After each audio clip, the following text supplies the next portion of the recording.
G'day everybody, welcome back to the channel. In this series we're going to be looking at the basics or fundamentals that you need to be able to play most of the rest of my videos. So these are going to be classical or fingerstyle techniques to get you going. I want to break it down onto smaller techniques so that you're only focusing on one thing at a time. So this first video is all right hand. So we're not going to do anything with our left hand. I'm just going to mute it basically, or I might play open strings every now and again. You can do the same, or you can tie a sock or a scrunchie around the neck of your guitar so you're not doing much noise. This is also good if you're trying to practice quietly and you want to get your right hand going. So the reason I want you to start with your right hand is that way it can be almost on autopilot. It leaves you more time to think about what your left hand is doing.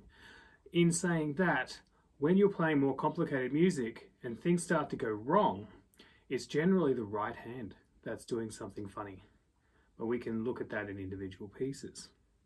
So let's start off with, first of all, you need to know the names of your fingers.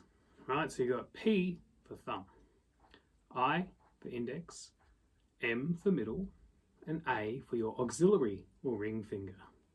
So when I refer to P, I, M, or A, these are the fingers I'm talking about. So let's start with our thumb. You can get a few different noises from your thumb. What you want to be doing when you're plucking your thumb is just drawing little circles with the tip of your thumb.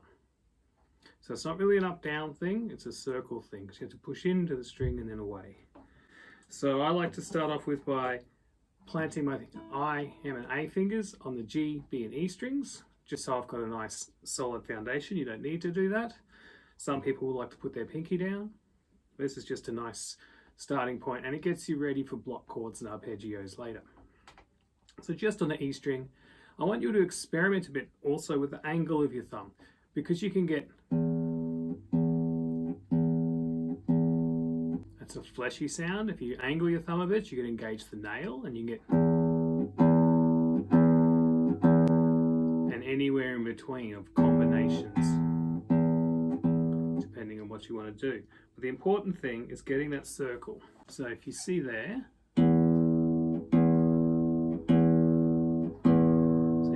in, push the string into the guitar, and then let your thumb slide off and you'll pluck. So the exercises you can do are pretty simple. So just play each string 4 times.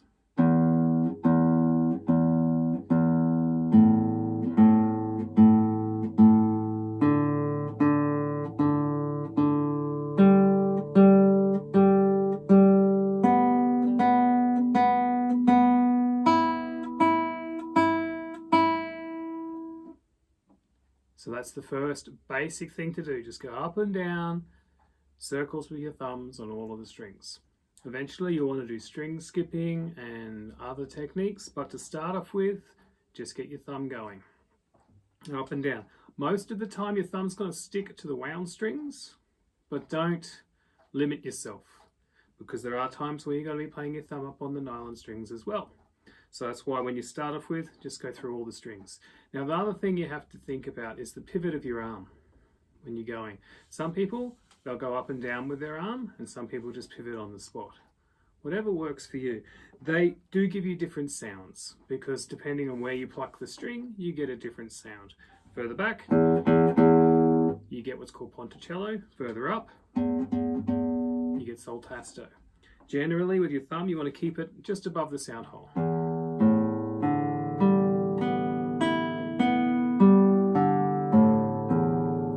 That's your sweet spot.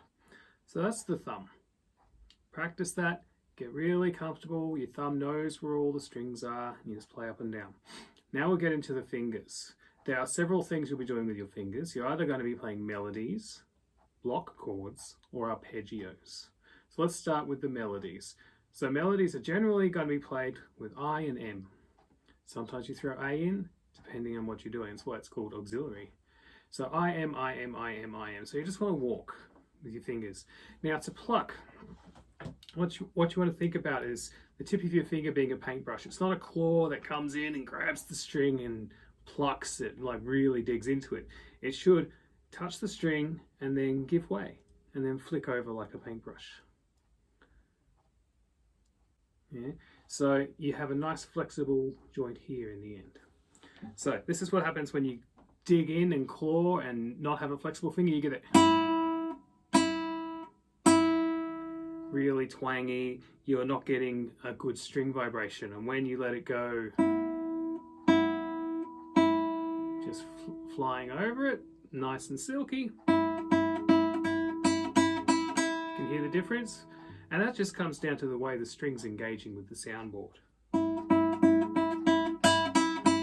You don't want to be pulling the string up and then having it ping down. Then you get that sort of, you know, pop bass type thing. You really want to avoid that. Now there are two strokes, two main strokes you'll be using. You can go with the free stroke, so that's just plucking in and not touching any other string.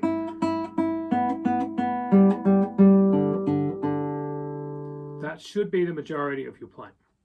Sometimes you really want to bring out a melody, or even within arpeggios you can do this. And this is where you do a rest stroke. So this is where your finger rests on the next string. So you get in, push the string in to get that tension up, flick over, but go into the next string.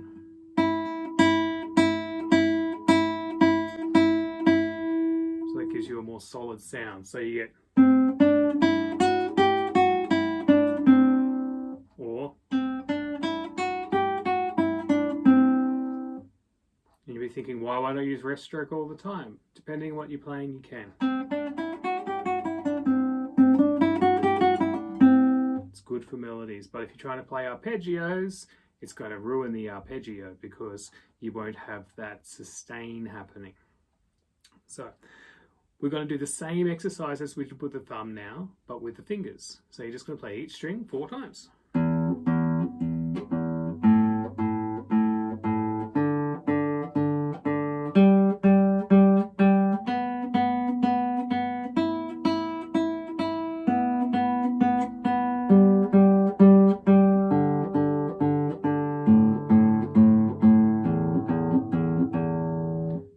Notice I was moving my thumb up each time. That was just to mute the strings. You don't have to do that. You can keep your thumb off.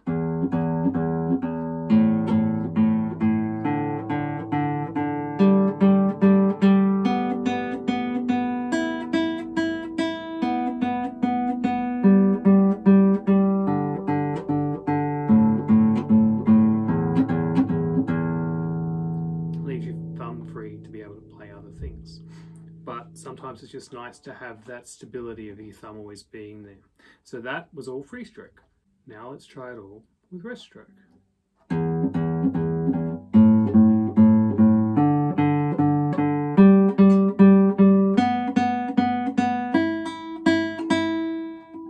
So it meets the strings as you're going.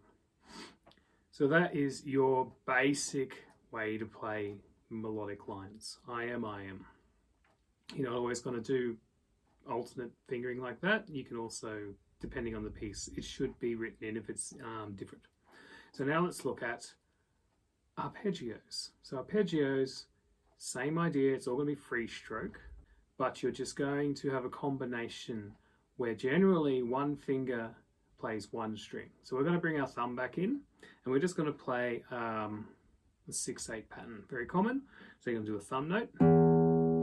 Then your I finger will play the G string, then your M finger will play the B string, then your A finger will play the E string, then your M finger goes back to the B string, and your I finger goes back to the G string.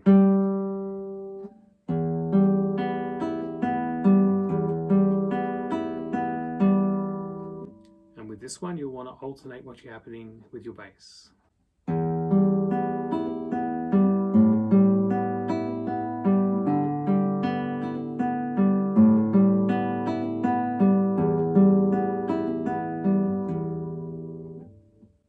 So that's the basic exercise. From there, it's just different combinations to get you all the different arpeggio patterns. There is a good set of arpeggio patterns. There's 120 of them written by Giuliani. It's available around the place. You get that and you can just learn 120 different patterns. So things like that. So it's just different combinations and different timings. But to start off with, just get that nice 6/8 feeling going, so you can just used to having one finger per string and follow the pattern. So you can always swap the pattern up. So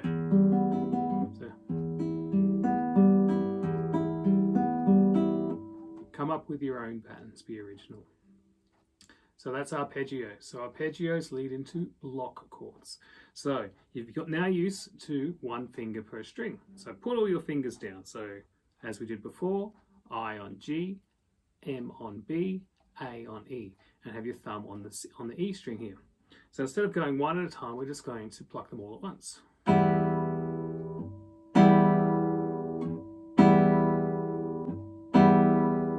So that's a full block chord.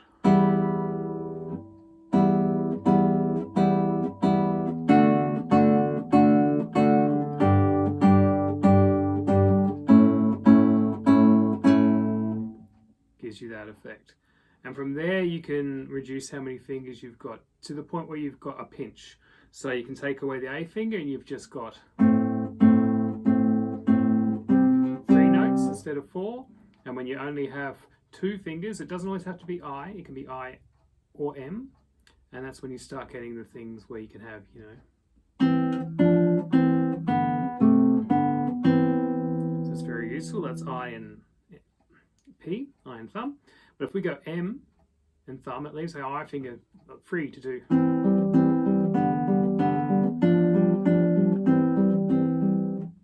Starting to mix up our block chords and arpeggios, or melodic notes in between a block chord.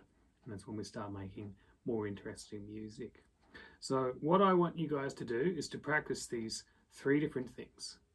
So melodic lines, I am, block chords, which is all of them, and arpeggios, and then try mixing them up, because it's not always one technique. You can be doing